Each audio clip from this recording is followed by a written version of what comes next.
Good morning, ma'am. I'm Shariz Abdurrahim, Esmail Saula, and we are here to present to you the topic of policies on agrarian reform. Policies on agrarian reform. Agrarian reform is about flexing land ownership and farming system on farmers benefit from their work.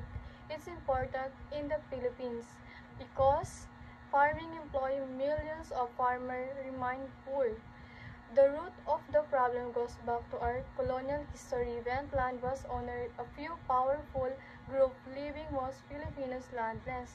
To understand why agrarian reform is needed, we look at history, especially during the colonial period, Spanish and American, because the problem today started from those times when the land controlled by a few. Leadership in the Philippines under Spain. Pueblos agriculture system.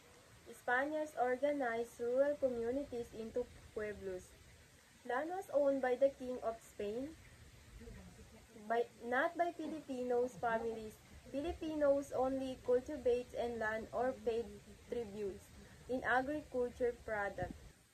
Nung dumating po ang mga Kastila, ay hindi pwedeng pagmamayari ng lupa ang mga Pilipino dahil ang lupa po ay pagmamayari ng hari ng Espanya at ang mga Pilipino naman po ay isang nagbubungklat at nagbabayad ng mga buwis. Law of Indies Land Distribution. Land was granted to religious order, Spanish military, encomenderos, to manage land and collect, distribute. Filipino worked the land but had no ownership right. Ang ilalim ng Law of the Indies ay lupa po na ibinigay sa mga praile and sa mga sundalong Kastila bilang gantimpala. Mga ekomendero na nangungulekta ng tribo at nagpapalabor sa Pilipino na buo ang ekomenda system kung saan inaabuso ang magsasaka. Ekomenda system. Farmer forced into comparas bandalas, selling crop at very low price or surrendering them. And Filipinos also rendered forced labor unrelated to farming. Nabuo ang ekomenda system kung saan inaabuso ang magsasaka, pinipilit silang ibenta ang ani sa hacienda system. 19th centuries shift to capitalistic agriculture. Philippines started toward trade. Spain required land registration. 1860s only Jews with knowledge and money registered land. Nang dumating ang 18s, pinalitan ng hacienda system ang Pilipinas ay isinama ang pangdaigdigang kalakalan. Nagkaroon ng land registration law 1816, pero may mga kaya at nakakaalam lang ang nakaherestro. Source of revolt. Pre-colonial land communal ownership. The Spanish system abused land grabbing and exploitation. Agrarian discontent became the root of many revolts. Dahil dito, maraming pag-aalsa ang naganap dahil sa pang-aabuso ng mga Kastila, lalo na ang mga Philippine Revolution 1860, 1896 and 1898, motivated largely by the desire for land ownership and freedom from prior abuse. Revolutionary government declared large estate for empire lands as a government priority. Ang Philippine Revolution 1896 ay may iba't ibang layunin, pero ang pinakamahalaga ay magkakaroon ng sariling lupa. So, let's proceed to the next. Land ownership in the Philippines under the Americans. American period land ownership issue. The main problem was landlessness among Filipinos causing unrest. The American tried to solve this passing and law to improve the lives of farmers.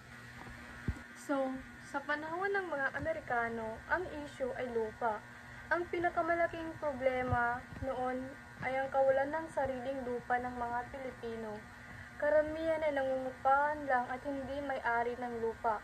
Sinubukan ng mga Amerikano lutasin ang isa sa pamamagitan ng batas sa lupa pero hindi pa rin natapos ang problema. So, for Mariam Defensor Santiago, she opposed a People's Initiative for Constitutional Change. Supreme Court ruled that it could be not continue without an enabling law efforts failed. Mariam Defensor Santiago, may mga nagtakang baguhan ang saligang batas sa pamamagitan ng People's Initiative. Tiniligas ito sa Santiago at dinala sa Korte Suprema. Pinatigil ng Korte Suprema dahil wala pang batas na nagpapahintulot dito. So, for Joseph Estrada, 1998 to 2001, created a study commission to review constitutional change, economic and judiciary parts. Blockade, no reform happened. So, si Joseph Estrada, 1998 to 2001, bumuo siya ng komisyon para pag-aralan ang pagbabago sa konstitusyon, lalo na sa ekonomiya at hudikatura. Pero, hinalangan ito. And next is Gloria Macapagal Arroyo, 2001-2010. House Speaker Jose D. Venecia pushed for refer via Constituent Assembly, and failed due to scandal and suspensions. Arroyo wanted to extend her terms not allowed by the Constitution. Gloria Macapagal Arroyo, 2001-2010. Si Speaker Jose D. Venecia ang nagtulak ng character gens sa pamamagitan ng Constituent Assembly. Pero, hindi nagtagumpay dahil maraming skandalo sa termino ni Arroyo at may hinala na gusto niyang pahabain ng kanyang panunungkulan na bawal na sa konstitusyon. Benigno Aquino III, 2010-2016, showed little interest in charter change. Speaker Feliciano Belmonte Jr. tried to amend economic provisions to make the economy more open and liberal, but did not succeed. Benigno Aquino III, 2010-2016, walang interes si Aquino sa charter change. Si Speaker Feliciano Belmonte Jr. naman ay nagtakang baguhin ng ilang provisyon sa ekonomiya para gawing mas bukas ang bansa, pero nabigo rin ito.